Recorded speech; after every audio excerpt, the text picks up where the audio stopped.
عرس غریب نواز. سبحان اللہ. رجب شریف کی 5 تاریخ لگ گئی ہے. خواجہ ہند وہ دربار ہے آلہ تیرا, نہیں محروم کبھی مانگنے والا تیرا. ارادے روز بنتے ہیں مگر سب ٹوٹ جاتے ہیں, وہی اجمیر جاتے ہیں جنہیں خواجہ بلاتے ہیں. سبحان اللہ. کون ہے سرکار غریب نواز؟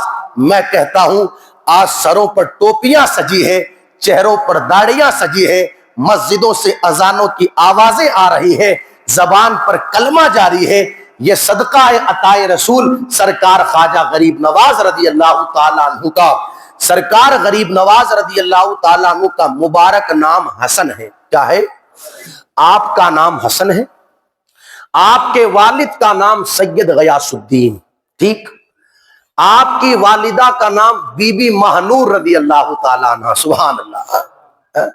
سرکار غریب نواز رضی اللہ تعالیٰ عنہ نجیب الطرفین سید ہے, یعنی باپ کی طرف سے بھی آپ کا شجرہ نسب جا کر کے حضور سے ملتا ہے, اور ماں کی طرف سے بھی آپ کا شجرہ جا کر کے حضور سے ملتا ہے. سبحان اللہ.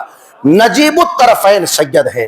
غریب نواز یہ آپ کا لقب ہے.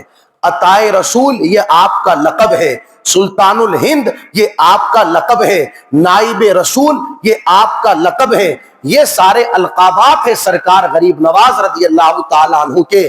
آپ محسوس تو کریں, سرکار غریب نواز رضی اللہ تعالیٰ عنہ کی ذات کا نام ہے. میرے اللہ نے وہ مقام اور وہ مرتبہ عطا فرمایا سرکار غریب نواز رضی اللہ تعالیٰ عنہ کو کہ جس وقت سرکار خواجہ عثمان ہرونی رضی اللہ تعالیٰ عنہ اپنے مرید معین الدین کو لے کر کے حج کرنے کے لیے پہنچے ہیں, خانہ کعبہ کے قریب کھڑے ہیں, بارگاہ خداوندی میں ہاتھوں کو اٹھا کر کے دعا کرتے ہیں, مولا میں معین الدین کو لے کر کے آیا ہوں, اسے قبول فرما لے. غیب سے ندا آئی, معین الدین ہمارا دوست ہے اور ہم نے معین الدین کو قبول فرما لیا ہے.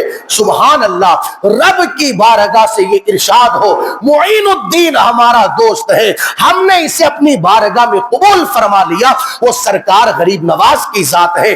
آج ہر مرید کو اپنے پیر پر فخر ہوتا ہے, ہر شاگرد کو استاد پر فخر ہوتا ہے, ہر اللہ اکبر بیٹے کو باپ پر فخر ہوتا ہے, مگر غریب نواز ان مبارک ہستیوں میں سے ایک ہے کہ پیر کو جس مرید پر فخر ہے اسے معین الدین کہا جاتا ہے. سرکار خواجہ عثمان ہرونی رضی اللہ تعالیٰ عنہ نے ایک موقع پر ارشاد فرمایا, معین الدین پر ہمیں فخر ہے. سبحان اللہ. جن پر خود پیر فخر کرتا ہو اسے معین الدین کہا جاتا ہے.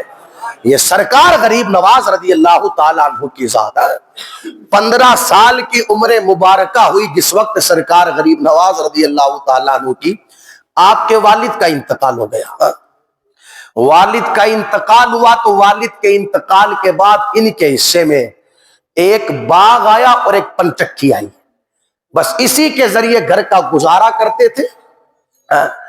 پنچکی چلاتے, کھیت کو پانی دیتے, جو پھل وغیرہ ہوتے انہیں لے جا کر کے بازار میں فروخت کرتے.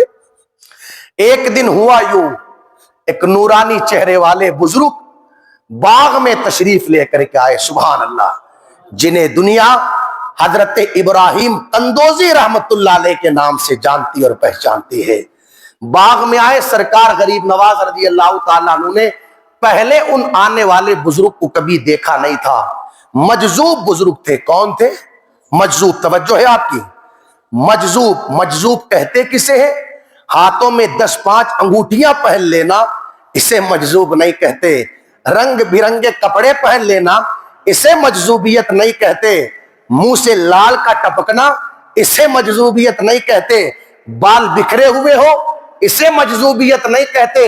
عرس کے موقع پر اللہ والوں کے آستانوں کے قریب بیٹھ کر چلم پینا, نشے کرنا اسے مجذوبیت نہیں کہتے. 20 25 دن تک نہانا ہی نہیں اسے مجذوبیت نہیں کہتے. گندے کپڑے پہن کر کے گھومنا اسے مجذوبیت نہیں کہتے. پھر کہتے کسے ہیں؟ صرف ایک جملے میں آپ محسوس کریں کہ مجذوبیت کسے کہتے ہیں. مجذوب اسے کہتے ہیں کہ جس کے دل اور دماغ سے دنیا نکل جاوے, بس اللہ ہی اللہ, اللہ ہی اللہ، اللہ ہی اللہ، جس کے دل میں بھی خدا کا ذکر ہو، جس کے ذہن میں بھی خدا کی یاد ہو. سبحان اللہ. دل میں بھی خدا کی یاد ہے، دماغ میں بھی خدا کی یاد. توجہ آپ کیا. تو وہ بزرگ مجذوب تشریف لے کر کے آئے.